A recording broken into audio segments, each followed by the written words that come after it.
wanted to try to get back into it because life been lifing, and I really do get joy out of making videos sometimes when I don't put pressure on myself to make it a certain thing, and I just sort of allow myself to share, you know, authentically, but also in a very kind of unscripted way what I'm working on and my creative practice. So if that's what you're interested in, then that's what this video will be. For those of you who don't remember or maybe are new, my name's Rhiannon. I'm a Midwest knitter. I live in Milwaukee, Wisconsin with my wife and cat, and I've been knitting for over 10 years. So I think at this point it's safe to say I'm a pretty experienced knitter. When I started this journey of making videos back in, I think, 2020, I was calling myself a beginner or an advanced beginner or something like that. And I really think at this point I've done almost everything there is to do in knitting technique wise. Some of those things I don't do because I don't like them. And so I've also sort of developed my own, this is what's worth it to me or not, which I think is a sign of a pretty experienced knitter. Today I want to share with you my sewing plans, because I actually have a 5-day weekend coming up and I'm going to spend the whole time sewing. It's been a long time since I've sewn any garments and I really need to get back into it. I've had fabric kind of just sort of stockpiling and waiting for it. I've got the patterns, I've got everything I need. I just needed the time. So I'll be sharing some of those sewing plans, and then I want to share what I'm working on knitting wise and some of my knitting plans. And then I'll just do some kind of updates, and that will include, kind of like what I've been listening to, what I've been reading, what I've been watching, and some recommendations for some good stuff. So if that's of interest to you, then stay tuned. And until then, I'll just dive into the sewing stuff. So I'm in the guest bedroom of our house. As you can see, it's been 3 years. We have not painted. Well, I guess we've painted one single wall in our house now, but we haven't painted. Everything is still beige. I'm sorry. But I have a pile of fabric that's ready, and then I'll share one sewing project with you. The first thing is I'm going to be making a dress out of this fabric, which is an African, it's called Dutch wax print. I think the Dutch introduced the type of wax they use, but this block print style was being used in West Africa long before the Dutch showed up. So an African wax print. It's really great colors. I think the gray reads a little bit blue, and the red is a little bit pink. So it's got, red, pink, gray, and black in it, and it's just a really lovely fabric. I'm going to be making a Demeter dress out of this. This will be the third time I've made that pattern. The first time I've done the sleeved version, I was making a shirt using that view with the sleeves, and the neckline was a little low, so I know I'm going to need to modify the neckline. But the neck facing on that pattern is actually a bias cut strip of fabric. So I think it will be very simple, like it's a straight bias cut strip of fabric. So I think it will be very simple to modify the neckline because I'm not cutting a facing that's like an exact match. I'll just cut my facings the strips extra long, and then, I won't fully attach them into like a circle until I've pinned it all and I know how it's gonna lay. If you're a sewer, you know what that means, or a sewist. If not, just don't worry about it. I'm just saying, I know I need to make a slight modification to the neckline of the pattern. This blue iCat fabric is also going to become a Demeter dress. It is a little sheer, and so part of me is thinking, part of me is like wondering if it's going to work out, but honestly, I think once it's like against something, it's not like sheer, like you can't see like the letters on my shirt or anything. So I think it will be fine. But this will be, another one with sleeves. I just really love the pattern and want to make something else with it. So I got another fabric. This is the only fabric that I've purchased for this sewing weekend. that I've purchased within like the last year. Everything else has been sitting here waiting for me to do something with it. I also have another iCat fabric. This is black, as you can see. I'm going to be making a pair of Pietra pants with this. I've made that pattern before as well. I've made it a couple times. I know I love it. I know exactly what modifications I need to make. I'm like a size 16 waist and a size 20 hip or something, you know. I'm going to remeasure and just make sure that that's still accurate. But I remember that that there's just like basically you know, 2 sizes I have to grade between in a very short section, where it goes, basically it sits on your high waist. So it's from there to like high hip that I have, you know, 3-4 inches in which to create quite a dramatic curve. But I think I can do it because I bought a curve ruler that will, I think, help me make really clean lines. So yeah, that's going to be a pair of pants. It also looks sheer in the light, but it is really very solid looking just when I like look at it straight on, you know. And I'm not worried about it. I think it will be just fine. And that pants, that pair of pants actually has, with the way the pockets are on the front of the pants, you have quite a lot of like facing extra fabric going on. Not extra fabric in a bad way, but like there's more layers. So really not worried about anybody seeing anything they shouldn't. You know, I'm of the opinion that if I'm wearing a dress and I'm standing in the sunlight and someone can see the outline of my legs, I'm not worried about it. It's basically, you know, the bathing suit area that you don't want people to see, right? So yeah, I think these fabrics are going to be just fine. This one also I think I've had for well over a year, and it's just been sitting here waiting, and I debated making a dress out of it because I think it would make a very cool dress. But I already have a black dress that I wear a lot, and I don't think I need another one. Yeah, I think one's enough. Whereas with blue, I can have all the blue dresses in the world and I want all of them. So that's sort of where that's at. I have two more fabrics. I think this is going to become a hinterland dress. Many years ago, and possibly it was even documented on one of my early podcast episodes, I was making a hinterland dress out of a chambray fabric, but I made it way too big and it looked really weird. So it was like simultaneously too short, I think, where the skirt was like too short and then overall it was just too big.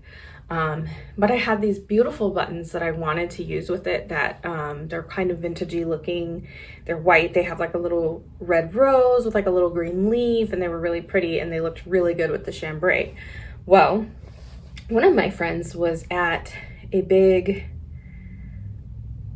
rummage sale or thrift sale of some kind, and she found like yards and yards of this fabric that is just like a blue chambray.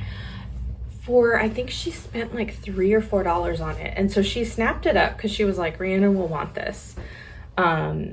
She sews as well. And so I know like certain things I see and I'm like, oh, this is for Stephanie. So it's really awesome that I got that. So basically, I got that free. So I get to do over my dress and I'm going to measure very carefully this time, make sure I get everything right. This is a remnant of fabric that I purchased. Really want you to see that pattern. It is so cute. And it's a pretty generous remnant. So I think I can get a top out of this. And I just bought a pattern for a top from a company I had never heard of before called Trauma Sewing. It looks like trauma, but without the U, and my brain always goes trauma sewing, and I'm like, I hope not. But anyways, I just think it's really pretty. I had to get this fragment, so I'm going to see if I can make that top out of it. It's basically like an upscale tee, and it has this little Oh, I have to get in the camera. I have to get in the screen.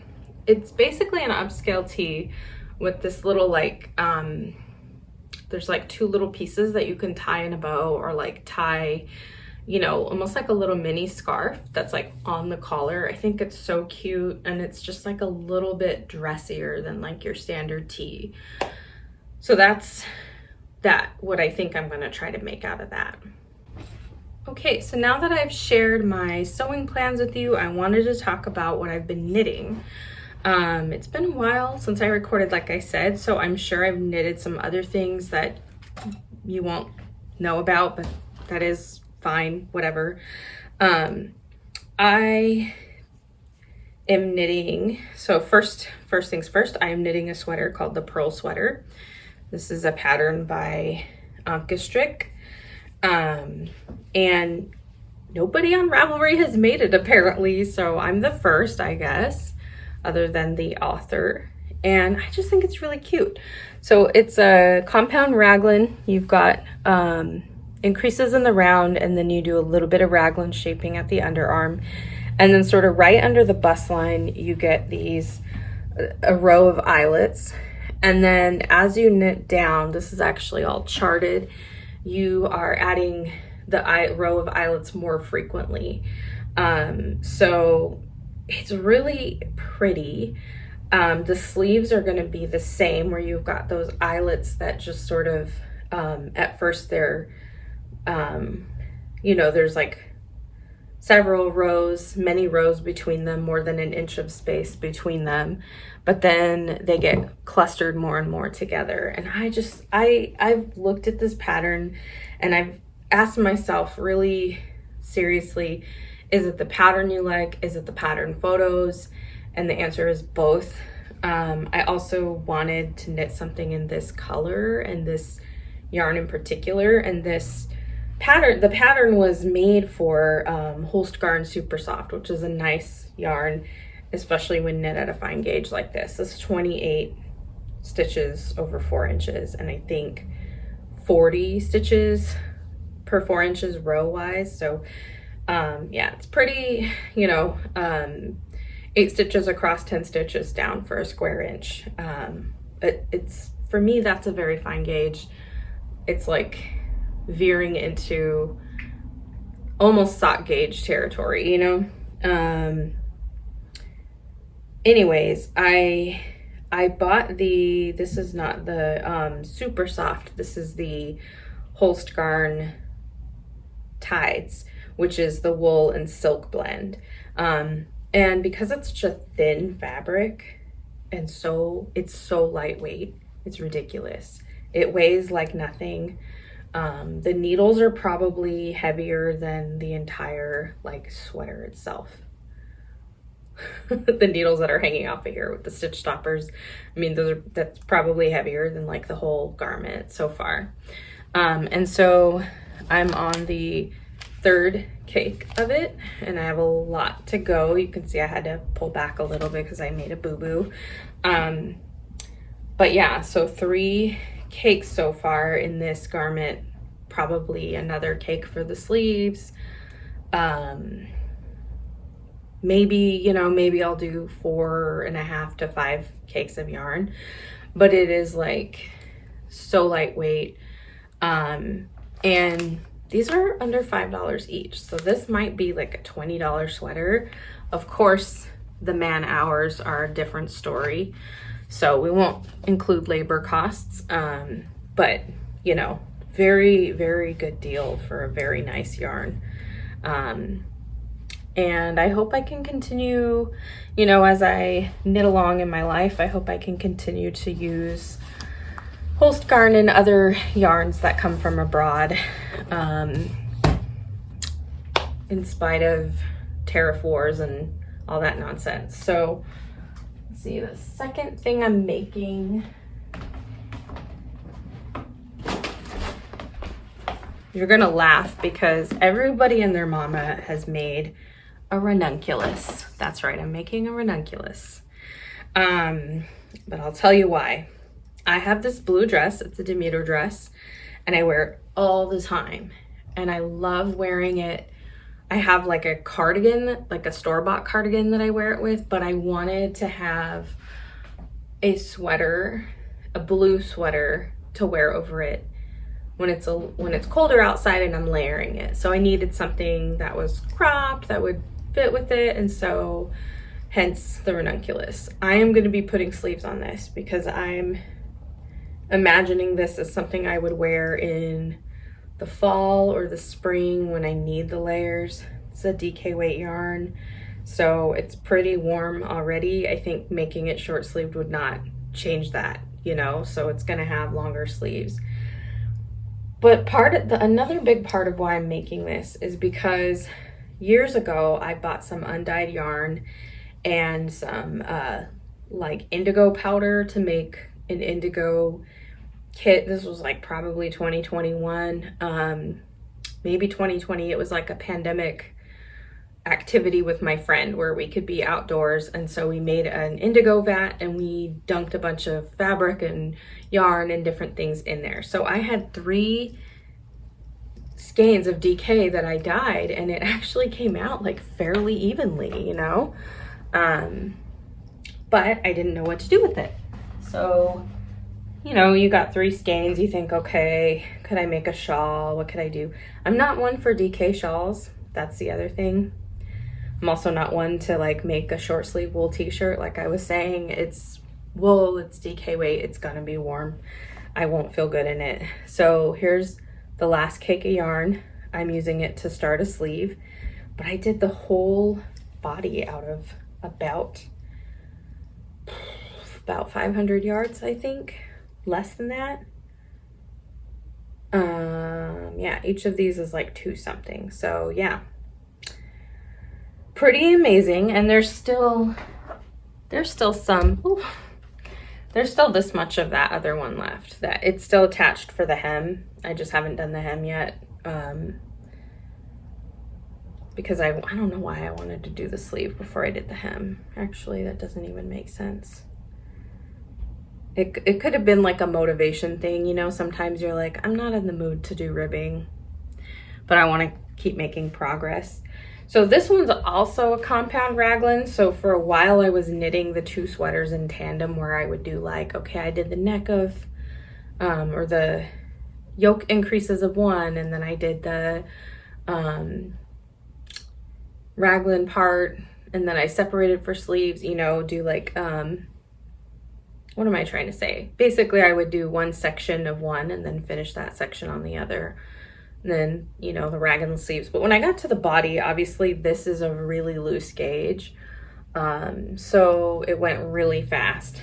And yeah, I did do a little bit of A-line shaping, which maybe you can tell, but it's sort of hard to tell with the sleeves. But because I wanted it to fit a little loose on the waist, if that makes sense, like flary, not be like pulled in, because of the dress that I'm planning on wearing it with is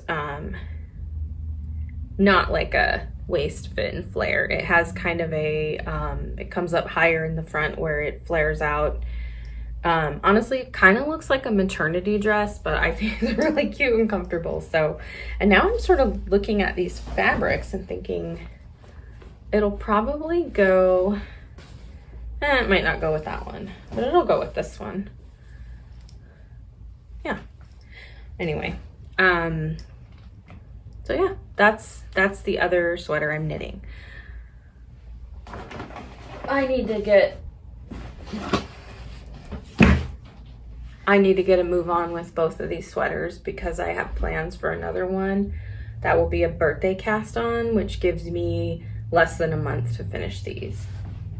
So it's been a while since I started this, and I really see this as a long-term project. I'm estimating it will take me 3 years to complete a full like couch snuggling size throw. But this is the Battenberg blanket. This is my first crochet project, and it's just these little, it's a type of granny square, but it looks different, I guess, than other granny squares. Something about the placement of the eyelets But yeah, it's just little granny squares, and I'm using up a lot of mini skeins, a lot of sock yarn that I had and didn't really know what to do with, or I thought I was gonna make socks out of it, but I only need so many socks and I don't knit socks that fast. So, and then some undyed yarn that I had planned to dye but thought, why? So some of it's glittery. I don't know if you can tell that that's glittery, and then some of it is not, but it's just Knit Pick Stroll, I want to say. Whatever their like basic sock yarn is, it's the undyed kind. I also purchased this many years ago when I bought that yarn that I dyed blue, so it has been in stash for a long time. And yeah, like some of these yarns have been around for a long time in my stash too. There's some Farmer's Daughter Sock Squad 2023-ish, 2024 maybe. Yeah, this is how far I've got. I've decided to, I like that it's join as you go, the modular join as you go. You get these nice neat lines on the back, so the back won't look terrible. It has a lot of threads hanging off of it right now because whenever I add a square, I try to leave enough yarn to connect the next one, because you're using the white to connect them all.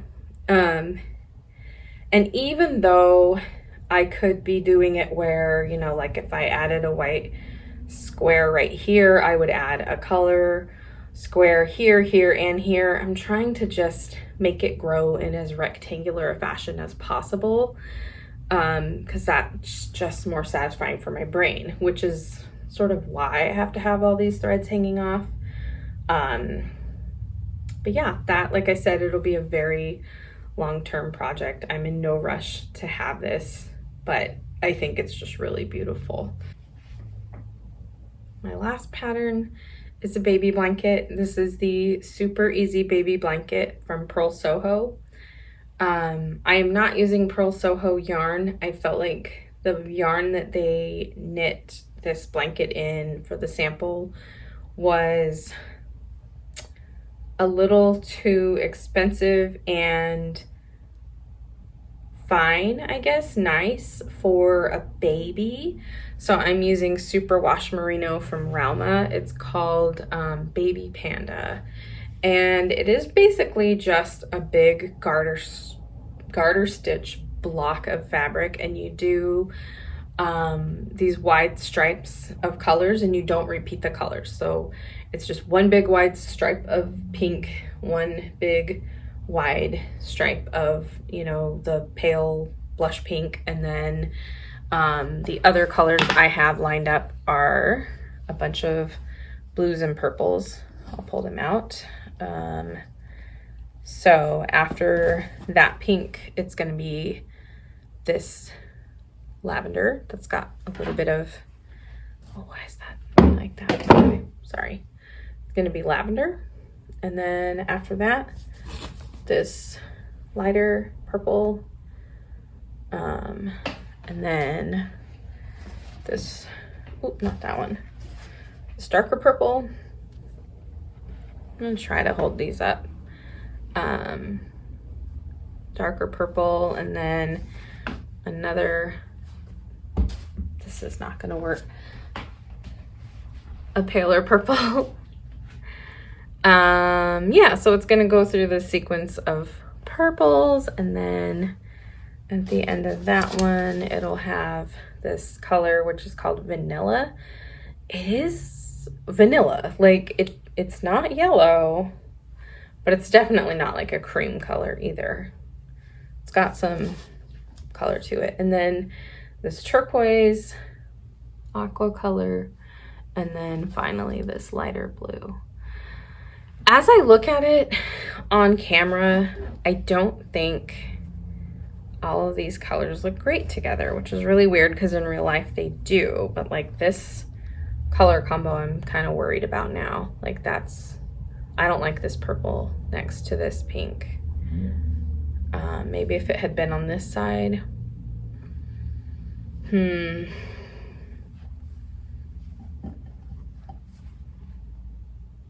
I don't know. So I might play with the order of the colors. Also might not, because it's for a baby and it's probably going to be pooped on and thrown up on. So hence the superwash. It can be machine washed. It is still merino because we live in Wisconsin and I don't want baby to be cold. So, you know, you win some, you lose some. You're going to have to dry it flat instead of throwing it in the dryer. But I think it will be a nice baby blanket, and it'll be pretty and it'll be cute. And yeah, that is that. Oh, I wanted to share one sewing project that I did finish this year, which is this pillow cover. This is a fabric that I got from Scrap, the creative reuse store in Portland, Oregon, that I used to go to all the time, especially for like quilting fabrics. Like, amazing. I love the thrill of the hunt and finding little treasures. So actually, I think my wife found this one, but this fabric that is the front of the pillow is like all there was of this. It was literally just one piece of fabric, and these poppies are so gloriously pretty. The greens in here are so pretty. So I made a pillow cover out of this after, I don't know, 8 years of thinking about it. And on the back, I just did this kind of envelope closure. I may not have done a great job. I didn't use a pattern. I was just winging it. So the pillow doesn't quite fill in the corners, and this doesn't lay flat. But you know what? I like it. It's pretty. I'm here for it. I think it's really nice, and I could probably take in the corners if I ever feel like I need to, but to be honest, I don't. Yeah, I just wanted to share that because I'm proud of myself for finally doing that thing that I was gonna do forever ago. All right, let's talk about future knitting. I have, of course, lots of future knitting.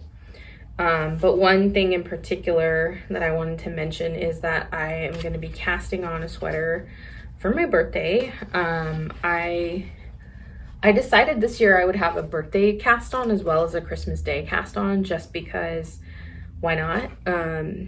And also because this is for the kind of sweater that's going to be really comfortable to wear around Christmas time. And then my Christmas cast on sweater will be, you know, good to wear for many months after that. So the timing of them is right too. You know, they should be done. But I'm going to be making the Niji sweater. I will put in the description box the designer's name because I can't remember it right now, which is really silly. I should know that. But essentially, it's a really beautiful sweater. It's a raglan, which I'm not like a big raglan fan, but for a really oversized sweater, I think it'll do just fine. And it has this very cool detail at the back of the neck where it's kind of like a standing up mock neck collar, but it has like a split in the back, which I think is really cool. And there's just some other details and lines in this pattern that I think are very cool and will do justice to a really beautiful yarn. So the pattern itself uses Gilead in a different shade, but I had to get this shade because, yeah, it's glorious and it's joyful. And I think in the middle of winter, when everything's gray, you know, I think something worth mentioning is before I lived in Wisconsin, I thought winters would be like a winter wonderland. There's snow, it's pretty. It just looks like crap here. Like, honestly, the trees are bare. There's like squirrel nests, raggedy, hanging out, and there's always like a grocery bag in a tree. It's not pretty, and it gets kind of depressing to look at after a while.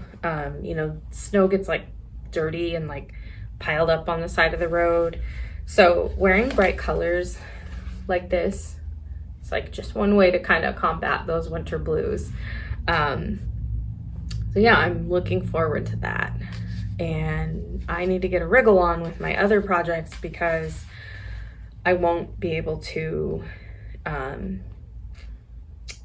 yeah, I won't be able to cast this on my birthday if these are both still lingering out there. I do not want to have 3 sweaters on the go at once. That is crazy making. And I want to be able to like cast this on and go and not feel like I'm casting on just to say I cast on, you know, and then having to set it aside and really work on other stuff. So with that knowledge in mind, knowing that I need to finish these projects, I'm going to be knitting for the rest of this video and sharing so just some life updates, summer updates with you. So if that's not something that you're into, then thank you for watching the rest of it. If that's something you're into, then be prepared for some gardening talk, some media sharing, yeah. Okay, and I'll probably just be looking down because I've got knitting on tiny needles going on. These are size 2.5s. I've never knit a sweater on 2.5s, but that's what it took for me to get the 28 by 40 gauge. All right, so just kind of a summer update. As you might know, work be crazy, America be crazy. I won't get into that too much, but yeah, I've just been dealing with all that insanity and trying to show up as a leader at work and feeling a little bit thwarted by federal shenanigans and the ripple effects, I'll say. I work in the nonprofit sector.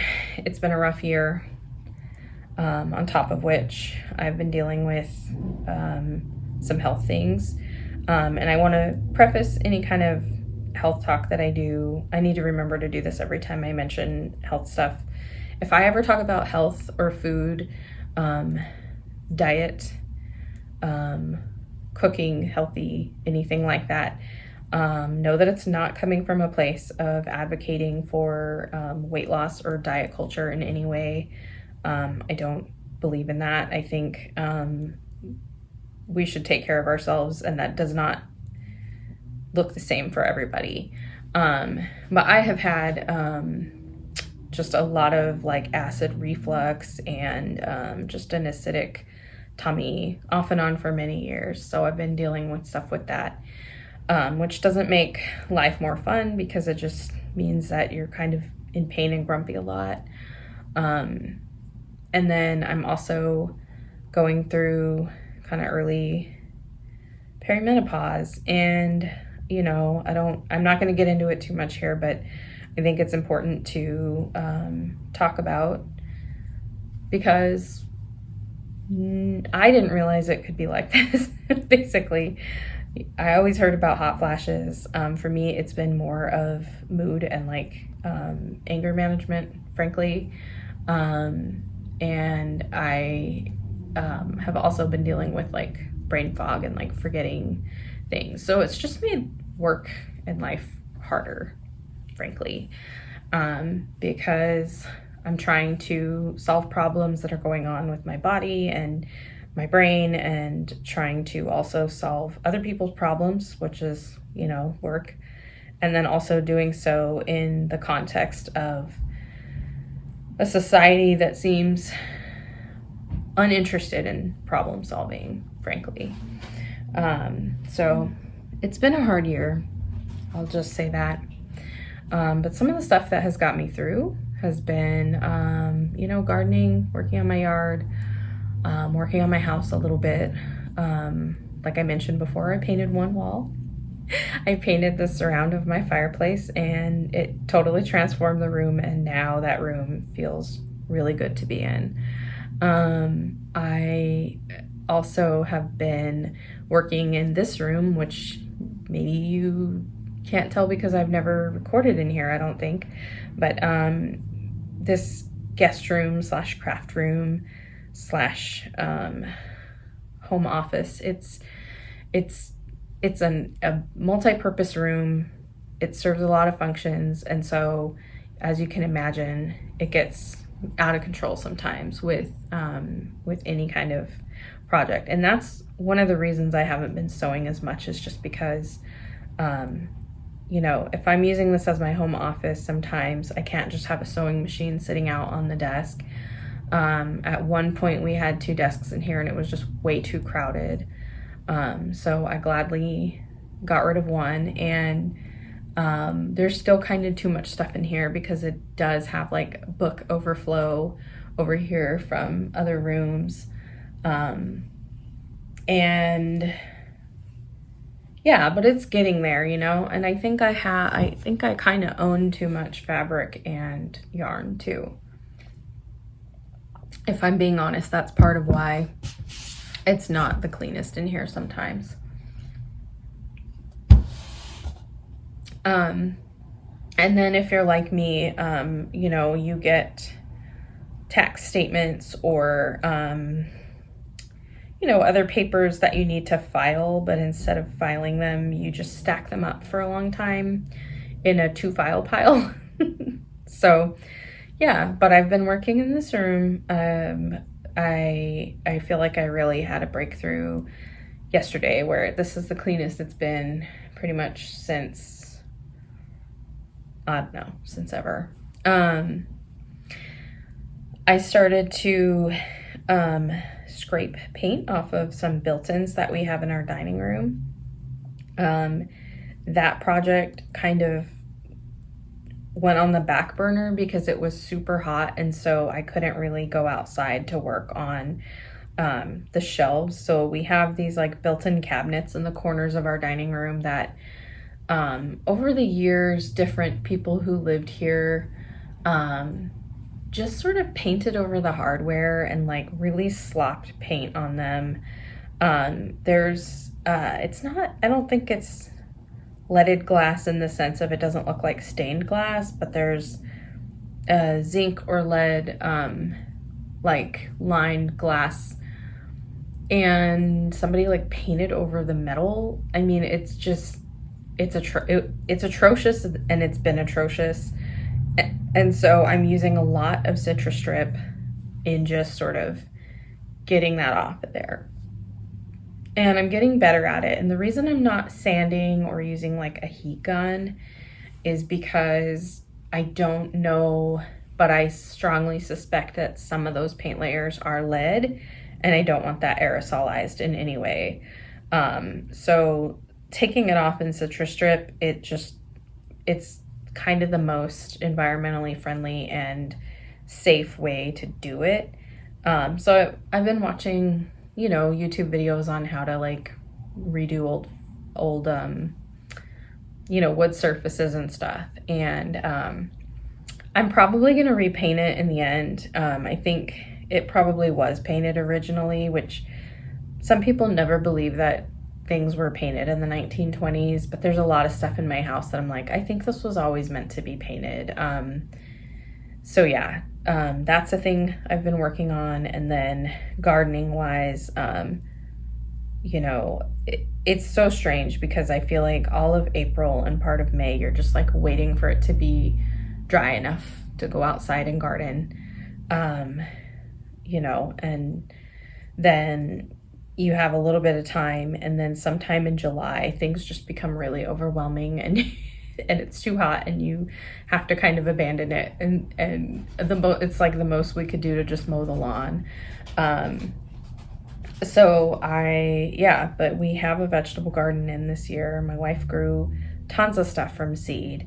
And the big winners this year are the kale, which is now taller than both of us, I think. I didn't realize this. Kale will just keep growing taller and producing more leaves. So we've been harvesting kale for several months now. It's really nice. We can have a kale salad whenever we want. And I made like pesto with it last night, and it's really nice, and it's pretty. It's like a purple variety. So I'm really enjoying that. Then tomatoes, of course. We have yellow pears, some heirloom, and I think they're called 4th of July. The 4th of July ones are awesome. They were not ready by the 4th of July, but late July we started getting some, and right now we're at that point where we have so many tomatoes we're gonna have to make like tomato sauce and freeze it or something, because it's getting kind of overwhelming. And they, no matter what you do in terms of staking them, they just grow like higgledy-piggledy wherever they want to go. So I kind of love the chaos of it all.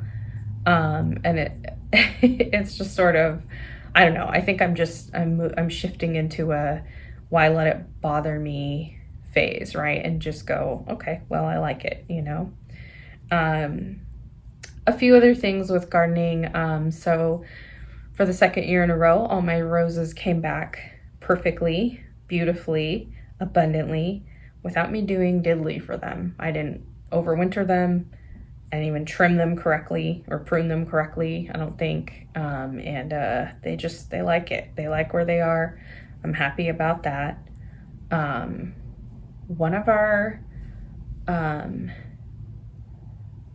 One of the fruit trees that we planted a serviceberry and an apple tree last year. The serviceberry didn't make it and we had to take it out, but the apple tree is thriving and I'm gonna have Honeycrisp apples. I've had to thin it out a couple times because I don't want the branches to get weighed down too much, but they're really beautiful. And this morning I could swear they like doubled in size since yesterday. They look so big and they're all turning red and they're just beautiful. So I'm loving that. Let's see. Oh, we had a rain garden put in this year. There's an organization called Clean Wisconsin, and they have a goal to put in, X number of rain gardens every year. So if you live here, you just sign up for it and they'll get to you when they get to you.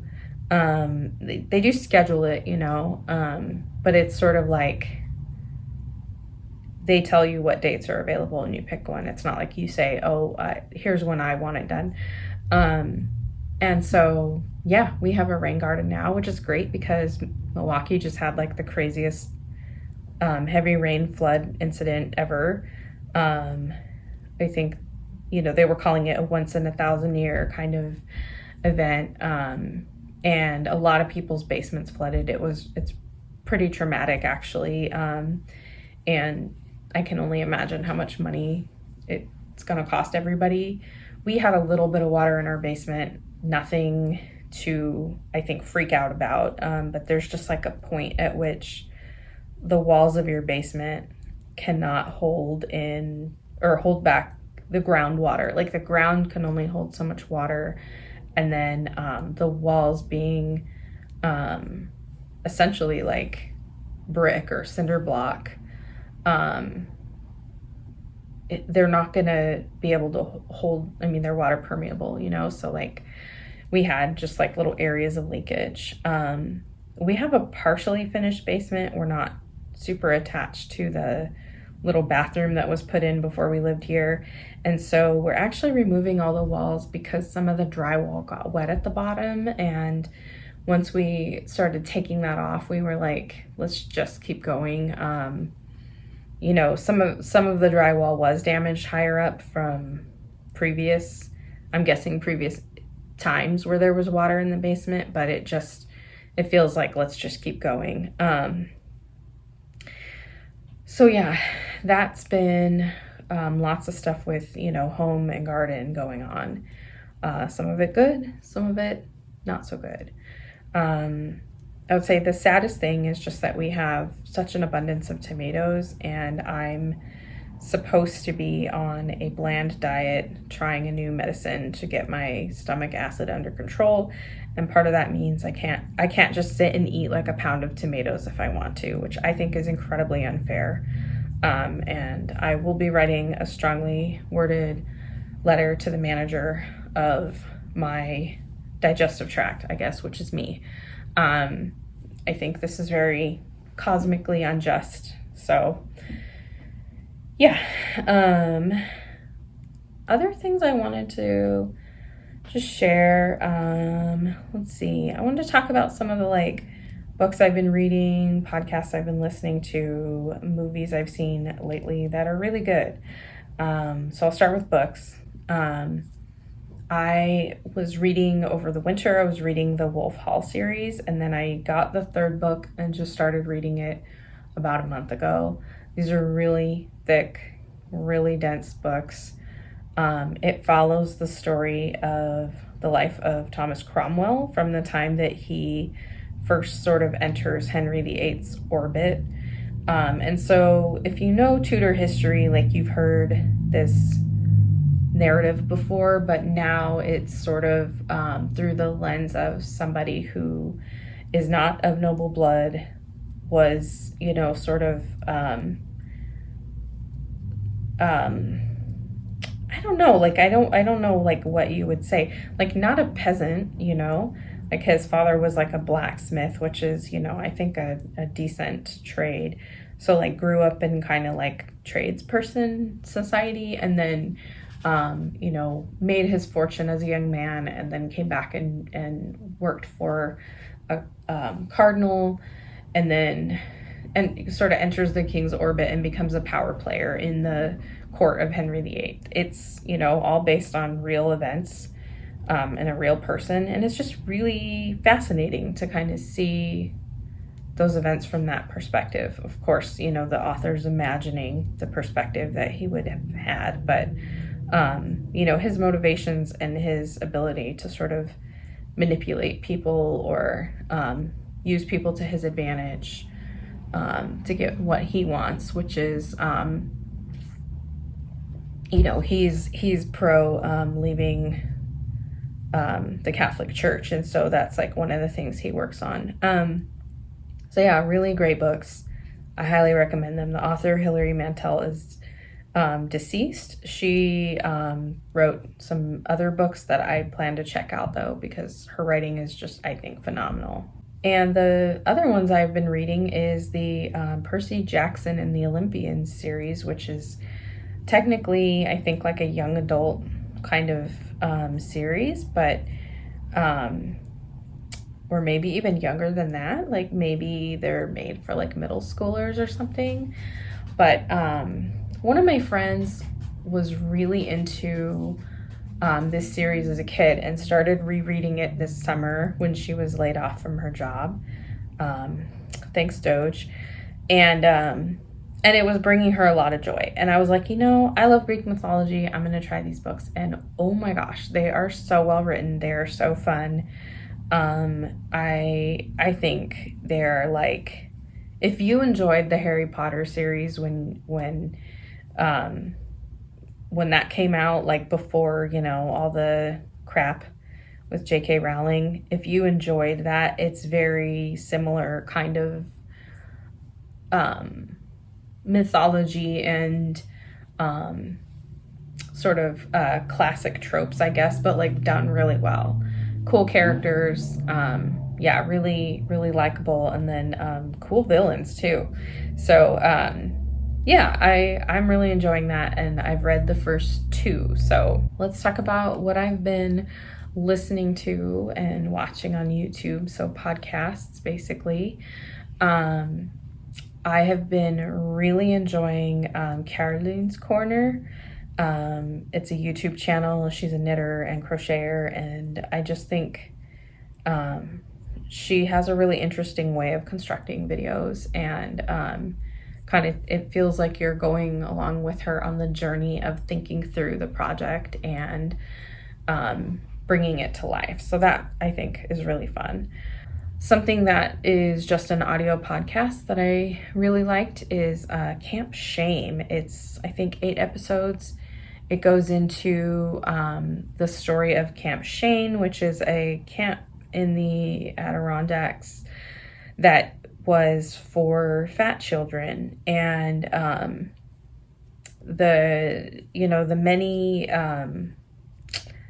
generations of kids who went through this camp that was essentially like a weight loss for kids camp. And of course, it eventually got shut down, and it wasn't a good place. I think like one thing that made me really sad, like as a main takeaway, is that it wasn't enough to shut the place down, that it just was a camp for your kid is somehow not right. Like there's something wrong about them fundamentally, and they're broken and we need to fix them. And I feel like that, to me, should be a no-go. But I know, like, having grown up in the 80s and 90s,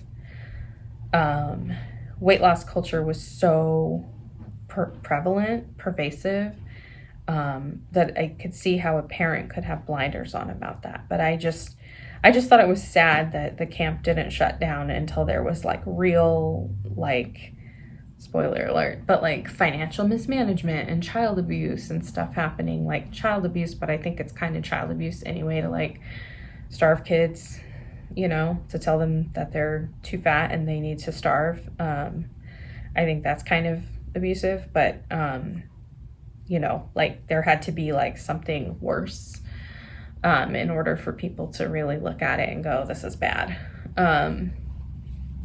So yeah.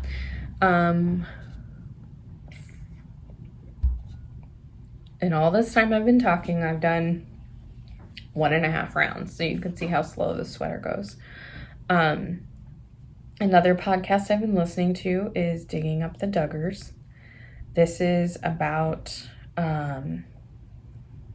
well, it's kind of about two things. So on the surface, it is about the TV show and mini-series and whatever about the Duggar family, which was a like a Baptist fundamentalist family that was on TV, had reality shows made about it because their whole shtick was, we just have a lot of kids.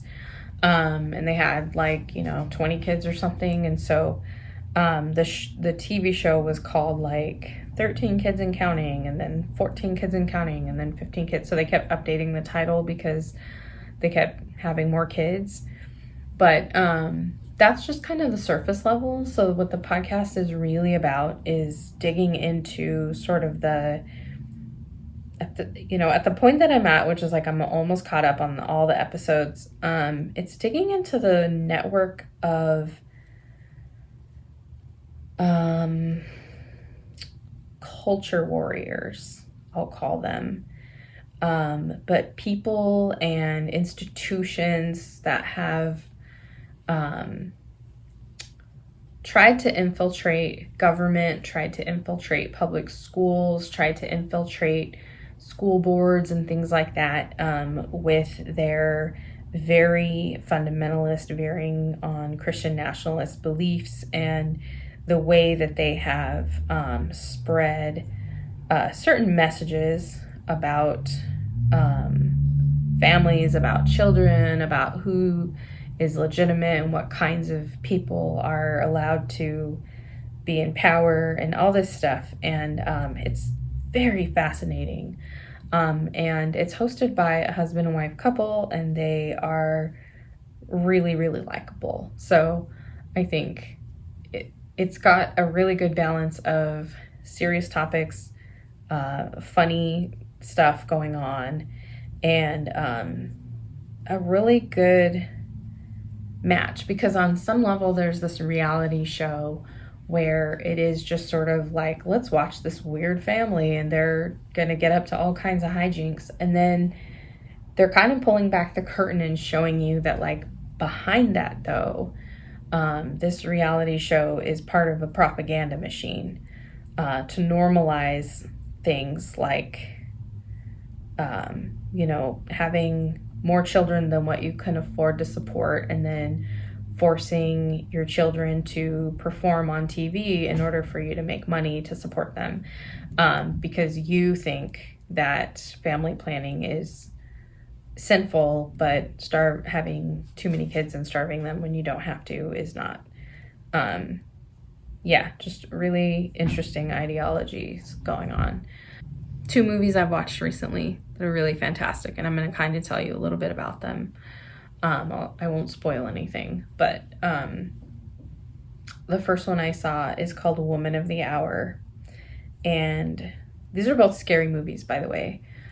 So Woman of the Hour is a movie that it's Anna Kendrick's directorial debut, and she also is one of the main characters in it. So she plays an aspiring actress who has, moved to LA with stars in her eyes in like the 1970s.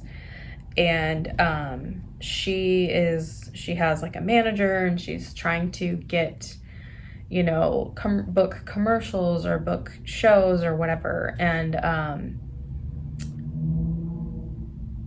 she will book something where she has an encounter with the other main character, who is a serial killer.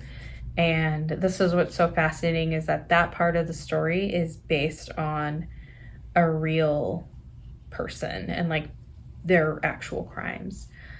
What's so fascinating for me is that this movie that is directed by a woman can capture the sense, like this ominous feeling, and that sense of there's something not right about this guy, that unfortunately all of the serial killer's victims have a little bit too late.